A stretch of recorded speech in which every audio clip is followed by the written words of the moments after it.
Bênção, Mateus, obrigado. A graça e a paz, Senhor Jesus Cristo, a todos os irmãos e irmãs. Privilégio nós estarmos aqui para ministrarmos a palavra de Deus. Eu quero falar de fundamentos, né, como a gente vem falando muito com os irmãos do Evangelho. E quero convidar vocês a abrirem as Bíblias no Evangelho de Marcos, no capítulo de número 1. Só reforçar mais uma vez aqui o que o Mateus acabou de falar. Muitos de nós temos perguntas, né? Muitas pessoas têm perguntas assim,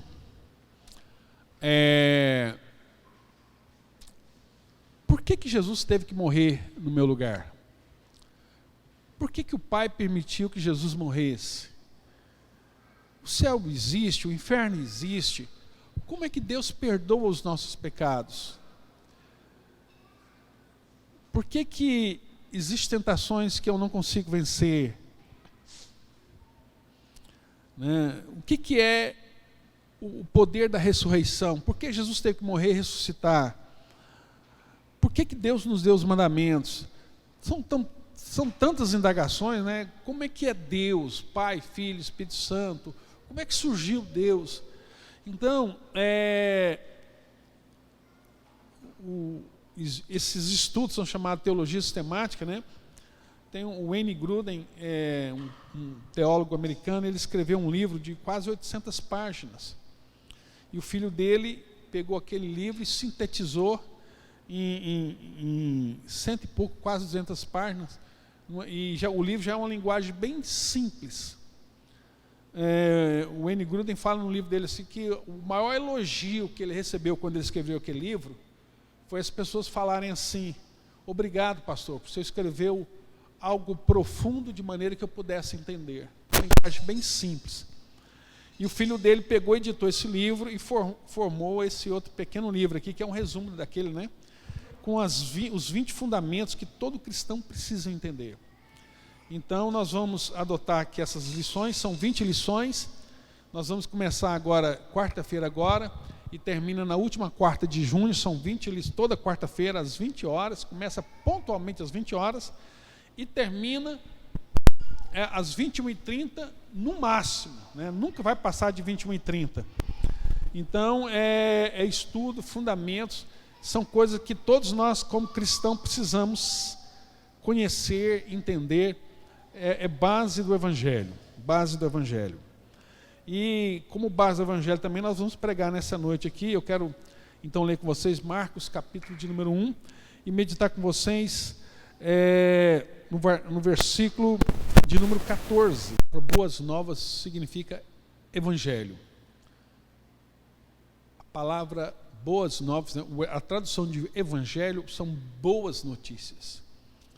Então está dizendo que Jesus foi pregar as boas novas de Deus, a nova notícia de Deus. Finalmente, aí Jesus começa a falar, né? Finalmente chegou o tempo, anunciava ele, o reino de Deus está próximo. Arrependam-se dos seus pecados e creiam nessa gloriosa mensagem. Deus nos manda arrepender dos nossos pecados. Deus ordena que eu e você se arrependa dos nossos pecados. E aqui eu quero compartilhar com vocês a essência do que é isso, o que é o Evangelho de Deus. Então eu vou dar primeiro uma ilustração lá do Velho Testamento, quando o povo de Israel estava preso no Egito. O povo de Israel estava preso no Egito, era escravo no Egito, e durante 400 anos ali escravizado, humilhado, sem a mínima possibilidade de se libertarem, Deus levanta Moisés e liberta o povo. Lá no livro de Êxodo, no capítulo de número 20, Êxodo, capítulo de número 20, Deus vai dar os 10 mandamentos.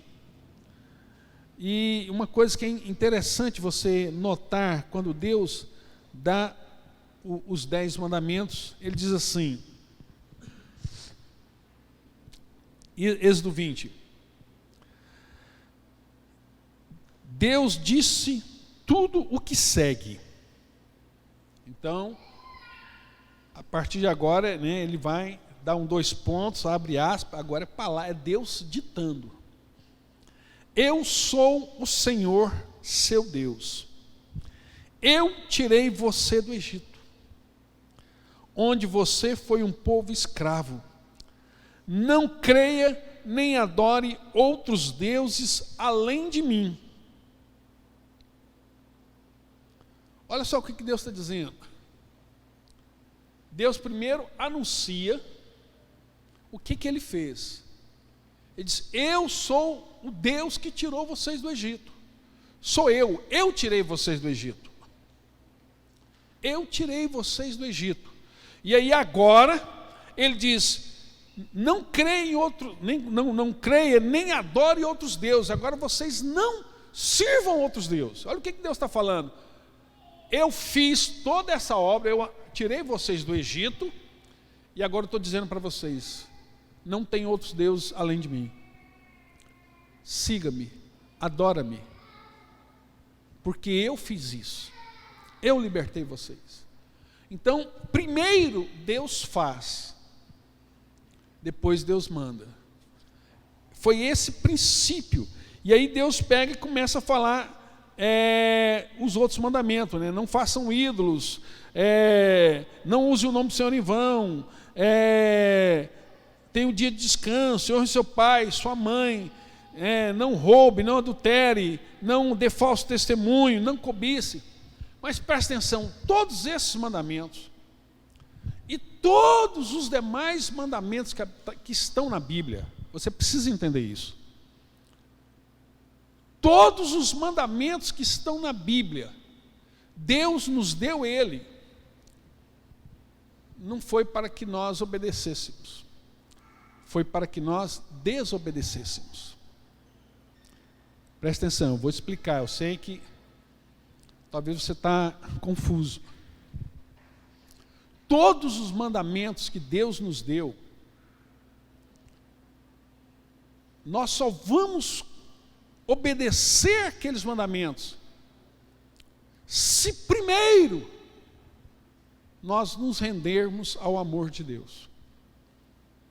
Nenhum mandamento, não há em nós nenhuma capacidade de obedecer nenhum dos mandamentos de Deus sem que Ele transforme o nosso coração.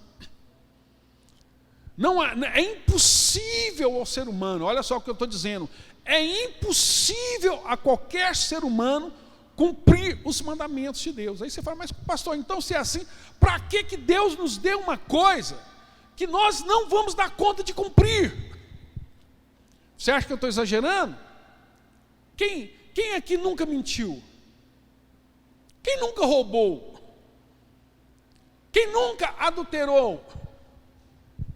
Quem nunca cobiçou? Quem não deu falso testemunho? Quem nunca desobedeceu seus pais? Então, todos os mandamentos que Deus nos deu são impossíveis ao ser humano de cumpri-lo. É impossível. É impossível o ser humano cumprir qualquer mandamento. É impossível. E aí vem aquela pergunta que eu acabei de falar para vocês. Então, por que Deus nos deu? Qual é o motivo que Deus nos deu tanto mandamento se nós não damos conta de cumpri-los? Qual é a razão? Por que Deus fez isso? Parece meio incoerente, né? Deus nos dá uma coisa, Deus nos manda fazer uma coisa que nós não damos conta de cumprir. E aliás, meu querido irmão e irmã, é assim que Deus age. Deus sempre vai nos dar coisas, mandamentos, ordenanças, que humanamente são impossíveis de se cumprirem. E eu quero mostrar isso para vocês melhor, lendo com vocês na Bíblia. Né? Porque talvez você está falando, não, isso aí, essa teologia aí, pastor, está confusa, o senhor está inventando isso. Então tá, então vamos ver o que a Bíblia diz. Eu quero ler com vocês primeiro em Romanos capítulo 5, versículo de número 19. Romanos 5,19.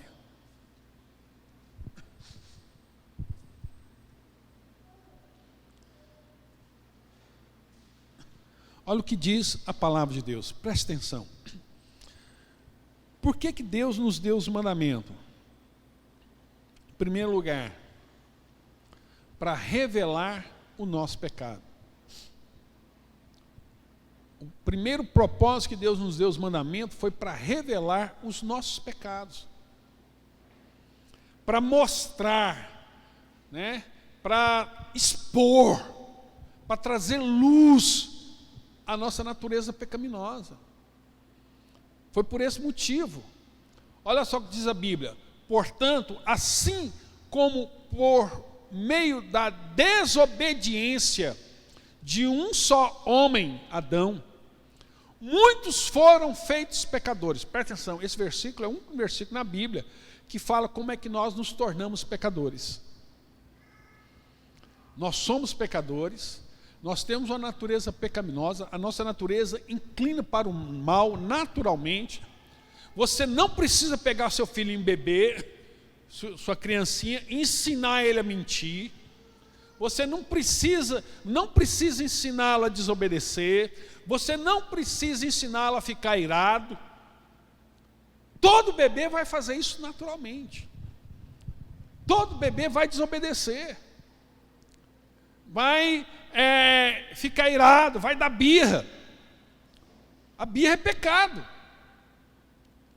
E ele vai fazer isso. Quando ele puder, estiver falando, ele vai ter consciência do que é mentira, ele vai mentir. Foi você que fez isso? Não. Ele vai esconder, isso faz parte da nossa natureza. Ninguém ensina o filho a mentir, ninguém ensina o filho a roubar. Ninguém ensina. Guilherme, olha lá na capela lá. Ninguém ensina. É a natureza pecaminosa. E olha o que a Bíblia está dizendo. Portanto, assim como por meio da desobediência de um só homem, muitos foram feitos pecadores. A raça humana se tornou pecadora. Assim, por meio da obediência de um só homem, muitos serão feitos justos. Então, através da obediência de Cristo, muitos serão feitos justos. Versículo 20. Eles saíram, os meninos foram ver um problema ali, né? Mas eu tenho aqui, deixa eu pegar para vocês. Romanos.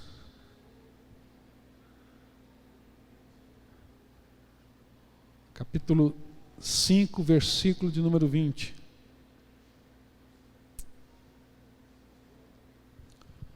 Vamos lá.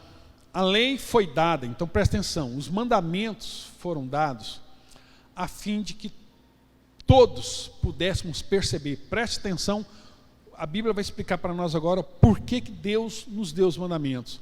A lei foi dada a fim de que todos pudessem perceber os seus pecados. Está vendo? O propósito da lei, a lei, quando Deus nos deu a lei, quando Deus nos deu os mandamentos, Ele tinha um propósito: fazer com que eu e você entendesse o quão pecadores nós somos. Paulo chega a dizer que a lei, ela é como um espelho, que você chega, né, olha para ela, para o espelho, aliás, olha para ele e vê os seus pecados, né, e vê as suas falhas, vê os seus defeitos. A lei tem esse poder, o poder de revelar os seus pecados. Quando eu olho para os mandamentos, pelo menos eu deveria chegar à conclusão de que eu não dou conta de cumprir isso. Eu não dou conta de obedecer isso. Foi o erro do jovem rico. Lembra aquele jovem que foi conversar com Jesus?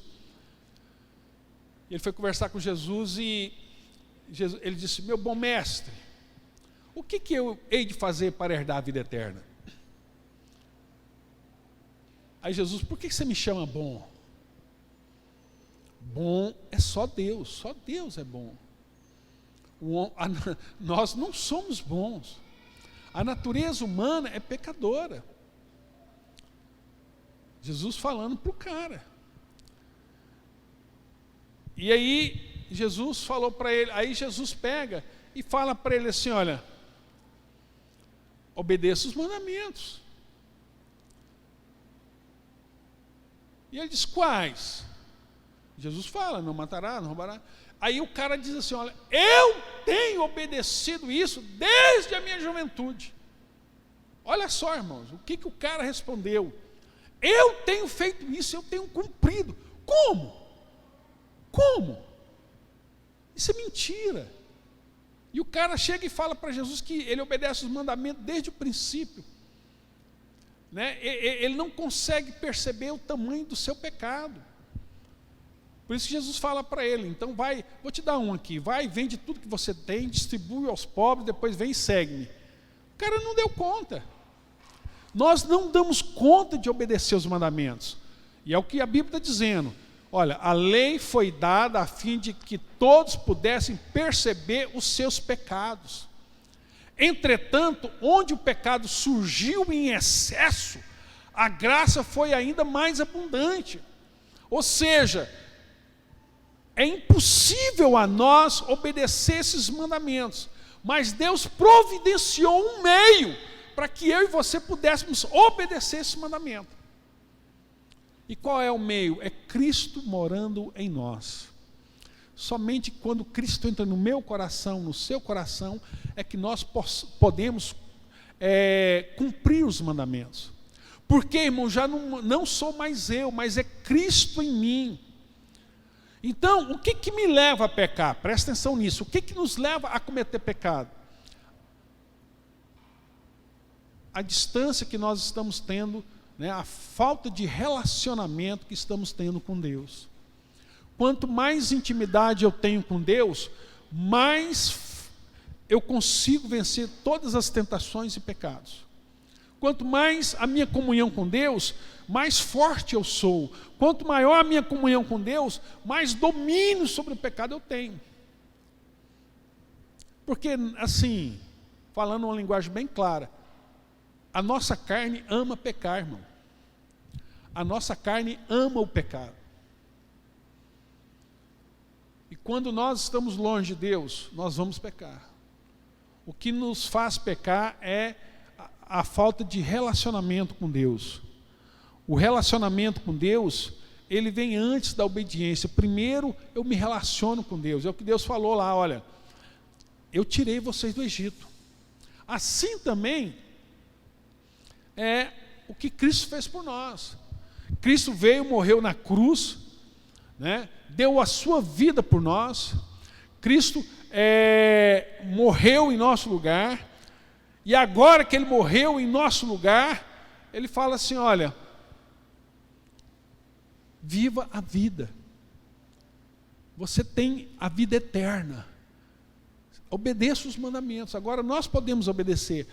Por quê? Porque agora Cristo habita em mim. Deixa eu falar algo para você. Se Cristo não habitar no seu coração, você não vai dar conta de cumprir os mandamentos da Bíblia Sagrada.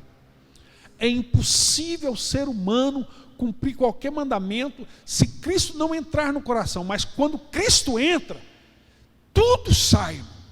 Tudo aquilo que te aprisiona, qualquer tipo de vício, de imoralidade, todo tipo de pecado, de devassidão sai. Porque Cristo entra, é impossível Cristo entrar no seu coração e você continuar vivendo ainda como a pessoa que não tem Deus, a sua velha natureza. Então, em primeiro lugar, nós dissemos aí, o motivo pelo qual Deus nos deu o mandamento foi para que revelasse o pecado, para que eu tivesse consciência, para que eu tivesse consciência do meu pecado e pudesse me render. Jesus falou assim, olha, o são não precisa de médico.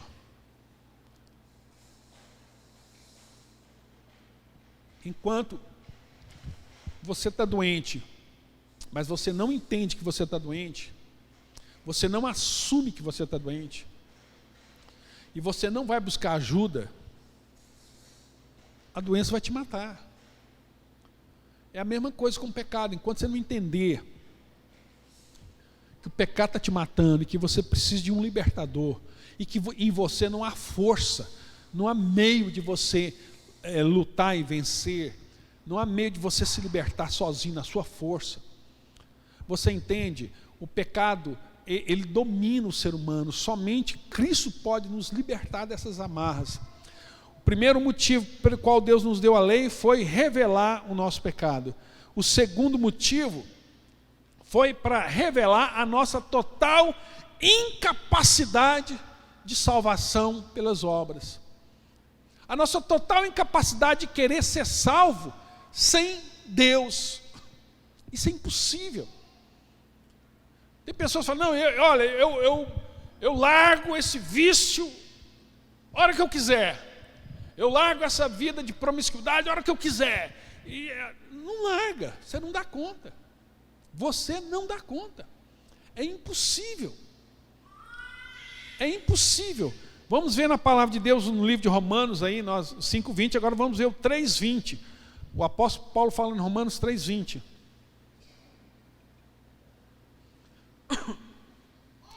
Vocês podem ver agora,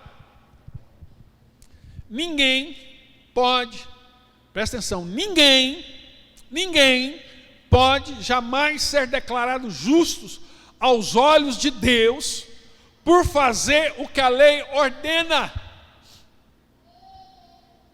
As pessoas diziam assim, tem vários ensinamentos que falam assim, olha, o homem é salvo pela observância da lei. Se eu cumprir toda a lei, você pode ser salvo. Isso é mentira.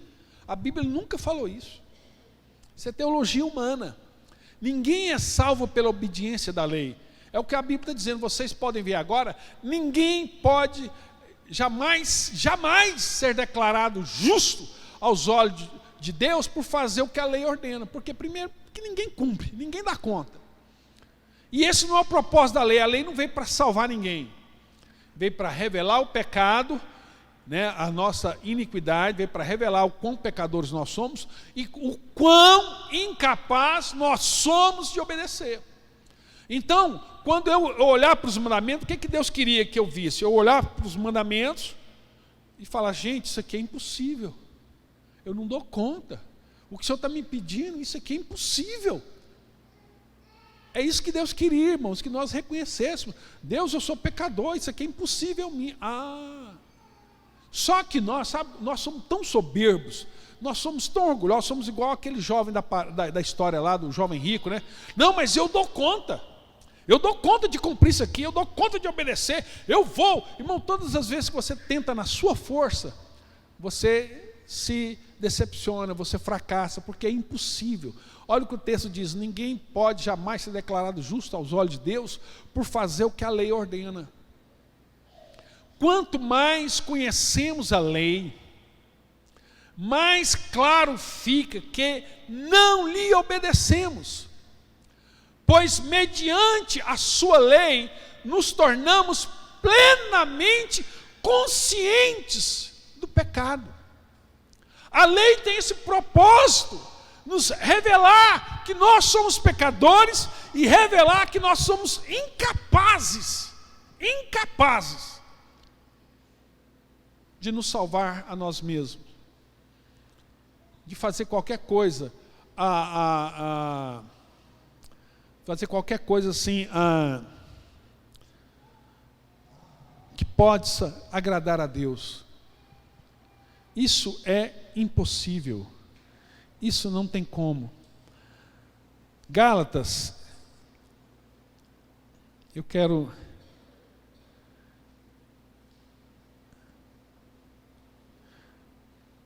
somente esse texto mesmo, né? Eu acho que ele é suficiente. Então, meus queridos, esse é o propósito. Qual que é o propósito do Evangelho? Transformar a nossa vida. Qual que é a boa nova? Cristo agora habita em mim. Cristo agora habita em você. Cristo habita em nós. Cristo habita em nós. Agora eu posso ter um relacionamento direto com Deus. Eu posso me relacionar com Deus. Eu posso. e porque eu tenho um relacionamento com Ele, porque Ele vive em mim, porque eu entreguei minha vida completamente a Ele, e eu reconheço a minha total incapacidade diante do pecado, a minha total capacidade de querer fazer qualquer coisa boa, em mim, como diz Paulo, em mim, isto é, na minha carne, não habita bem algum. Então agora, eu posso, através do meu relacionamento com Deus, com a vida de comunhão com Deus, meu relacionamento íntimo com Deus, agora, eu posso o quê? Vencer o pecado. Vencer aquela batalha que eu jamais daria conta. Agora eu sou livre, agora eu sou verdadeiramente livre porque o Espírito Santo habita em mim, o Espírito de Deus habita em nós, e porque Ele mora em nós, Ele vive em nós, e porque Ele vive em nós, agora Ele vive através de nós. Ele vive em nós e Ele vive através de nós. Então as nossas ações, primeiro é mudado a nossa mentalidade, a maneira de pensar é transformada. Toda a nossa maneira de pensar é transformada. O Evangelho entrou em nós, e porque os nossos pensamentos foram transformados, as nossas ações são transformadas, e nós somos salvos pelo poder do Evangelho. O meu relacionamento com Deus me leva à obediência. Eu só posso obedecer a Deus, eu só posso andar nos mandamentos de Deus, eu só posso viver a vida de Deus se eu tiver um relacionamento com Deus.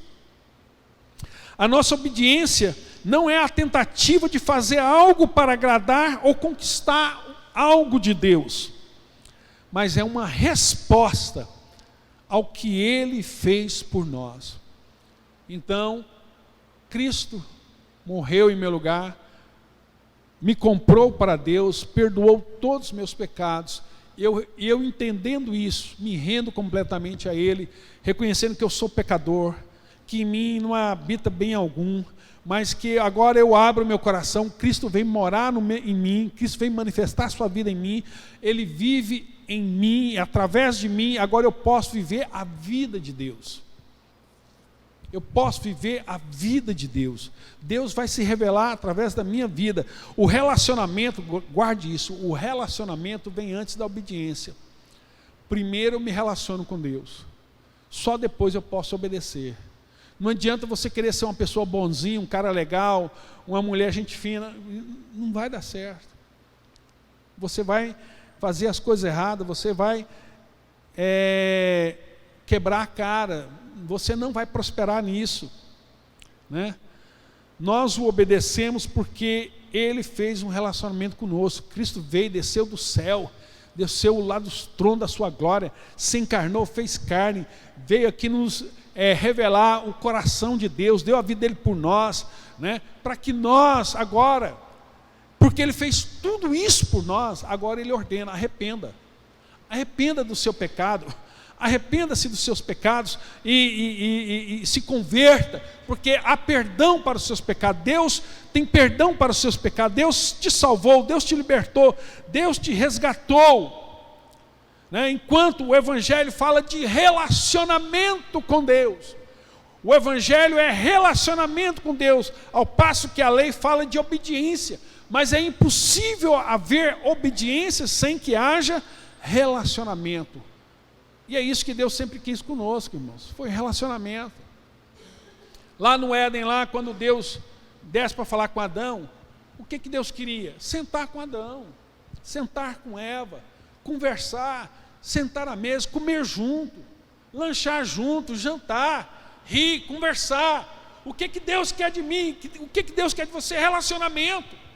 Quanto mais íntimo o nosso relacionamento com Deus, quanto mais íntimo o nosso relacionamento com Deus, mais distante do pecado nos tornamos. Esse é o sentido da palavra conhecer. Conhecer, quanto mais eu conheço a Deus, e a palavra conhecer na Bíblia é a mesma palavra usada para relações sexuais, fala de um relacionamento íntimo entre um homem e uma mulher, e é o que Deus nos chama para um relacionamento íntimo. Deus quer relacionar comigo, Deus quer relacionar com você, e quando nós nos relacionamos com Ele, nós abandonamos naturalmente, sem esforço, não é sem esforço. Naturalmente todas as coisas são abandonadas, tudo é largado para trás, você abandona completamente todos os pecados, todos os hábitos, tudo que te prendia, tudo que te amarra, coisa que é impossível ao homem fazer. Você pega as casas de recuperação no Brasil, né? As clínicas. Veja o índice de sucesso das clínicas que cuidam de drogados. É baixíssimo. O aproveitamento, o sucesso nas clínicas de repouso, nessas casas que tratam de recuperação de drogados, viciados, é muito baixo. É muito baixo. Menos de 10%, muito menos. Por quê? Porque não tem aquelas pessoas, quando elas ficam ali muitas vezes presas e contra a vontade delas, muitas vezes saem dali mais revoltadas. E essas pessoas, elas não veem um sentido por que largar aquilo. Não há um sentido, não há um motivo. Da mesma forma, o pecador com qualquer tipo de pecado, irmão, qualquer tipo de pecado, enquanto você não encontrar algo mais forte do que o pecado, para vencer o pecado, enquanto você não encontrar isso, você não vai conseguir vencer. E o que Cristo é isso? Quando Cristo entra em nós, quando o perdão dos pecados acontece sobre as nossas vidas, somos lavados, somos remidos, somos purificados, olhamos para a cruz e vimos o que Cristo fez por nós, nós caímos de joelho aos seus pés, nos rendemos, e a nossa vida é transformada, o nosso pecado é perdoado, e porque os nossos pecados foram perdoados, e aí agora nós somos nova criatura, o Espírito de Deus habita em nós, e agora tudo se fez novo. A Bíblia fala isso, né? Romanos 5,17, e assim que, se alguém está em Cristo, nova criatura é, as coisas velhas já passaram, eis que tudo se fez novo. Tudo se fez novo. As coisas velhas já passaram, e é isso que Cristo quer fazer comigo, com você. Transformar completamente a sua vida, a nossa vida. Amém? Que você possa receber esse amor de Deus no seu coração. E a única coisa que Cristo pede para nós é aquilo que nós lemos lá no texto, quando ele entregou aquela mensagem. E eu vou encerrar repetindo essa mensagem. Ele diz assim no versículo 15 de Marcos 1,15: finalmente chegou o tempo, anunciava ele, o reino de Deus está próximo, arrependam-se dos seus pecados e creiam nessa gloriosa mensagem. É a palavra que Deus tem para nós. Arrependam-se dos seus pecados e creiam nessa mensagem gloriosa, nessa gloriosa mensagem. É o que Deus quer de você, é o que Deus quer de mim, é o que Deus quer de nós, e é o que Deus quer que eu e você faça também, que proclamamos, vamos proclamar. Ele diz, ide por todo mundo e pregai este evangelho, o evangelho do perdão, o evangelho da salvação, que Deus pode nos libertar. Deus pode nos libertar, Deus quer nos libertar, Deus quer transformar a nossa vida. Não adianta, às vezes o seu casamento está tudo bagunçado, e você está tentando resolver do seu jeito, da sua maneira, você acha que você vai dar conta de resolver esse problema sem Deus, você acha que você vai dar conta de solucionar esse problema sem Deus, não vai dar, vai acabar, vai ser destruído. Você acha que esse vício das drogas, da imoralidade sexual, da pornografia, esses vícios terríveis, do álcool, você dá conta? Você não dá conta, meu irmão. Se renda logo, se renda, estenda suas mãos e diz, Deus, eu não dou conta. Enquanto você estiver lutando, achando que você vai dar conta, Deus não tem como fazer nada. Não tem como fazer nada. Há uma estatística que diz que Na praia, o número de homens que morrem afogados é bem superior ao número de mulheres que morrem por afogamento.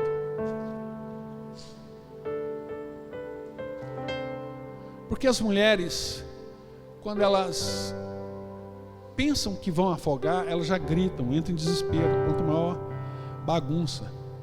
Elas nem estão afogando, mas já estão gritando por socorro. Dá tempo do salva-vidas chegar lá, pegá-las, resgatá-las. Então o resgate de mulher é bem mais fácil. Os resgates de homens é muito mais complicado. Porque o homem, até ele admitir que ele está afogando, ele só vai admitir que ele está afogando no último minuto, no último suspiro, que ele vai falar, cara, aí ele entende que ele está afogando, e aí ele grita. E geralmente não dá tempo para o salva-vidas chegar, porque ele deixou para gritar muito em cima. E quando o homem grita antes, e o salva-vidas, guarda-vidas, né, chega ali e vai resgatá-lo, o salva-vidas, ele precisa que o cara se deixe dominar, confie nele. Então geralmente ele vem, pega por trás, dá uma gravata nele aqui, puxa, pega pelo cabelo e puxa, porque senão a pessoa, na ânsia de se livrar, ela abraça o salva-vida e morre os dois afogados. Salva-vida, guarda-vida, né? Tá esses nomes de qualquer um dos dois aí. E o salva-vida, quando tem uma pessoa que ele vê que a pessoa não está com muita energia ainda, está com muita força, ele não entra.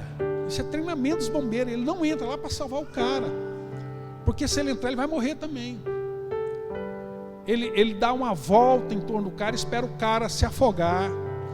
Ou então, se o cara está ali resistente, ele mira um soco bem na cara do cara, assim, com toda a força, pá, o cara sossegar, parar de lutar, para o cara desmaiar mesmo. O cara desmaia e ele pega e salva a vida do cara. Porque enquanto o cara estiver lutando, não tem como salvar. Irmão, a salvação de Deus é igualzinho isso. Enquanto você estiver tentando fazer na sua força, do seu jeito, da sua maneira, enquanto você achar que você dá conta, que você tem a força, que você é o cara, que você pode, que você não precisa de ninguém, que você não precisa de ajuda, você não precisa de conselhos, você não precisa de amigos, enquanto você estiver assim, Deus vai deixar você se afogar. Porque, como ele mesmo falou, os sãos não precisam de médico. Na hora que você para de lutar, na hora que você se rende, na hora que você se entrega, na hora que você se entrega, é a hora que ele vem e te pega e te resgata. Então a palavra de Deus pede nessa noite: pare de lutar nas suas forças, você não vai dar conta, você não vai vencer. Tudo na Bíblia, irmão, todo o Velho Testamento fala da obra de Cristo. Paulo fala isso, né? Que tudo que está lá no Velho Testamento fala de Cristo. Então, quando, por exemplo, você olha lá para Davi lutando contra Golias, aí Davi pega uma pedra e mata aquele gigante. Ninguém quis lutar com Golias, toda uma nação não deu conta, estava com medo, ninguém dava conta. Mas veio um garoto, um improvável, que com um único lance mata o gigante. Aí as pessoas lêem a Bíblia aí e falam: ó, irmãos, o Davi é você, os gigantes são os seus problemas, e Deus vai te dar uma pedra e você vai lutar e você vai vencer seus problemas, você vai ganhar, você vai ser vencedor. Não, não é nada disso. Isso é um evangelho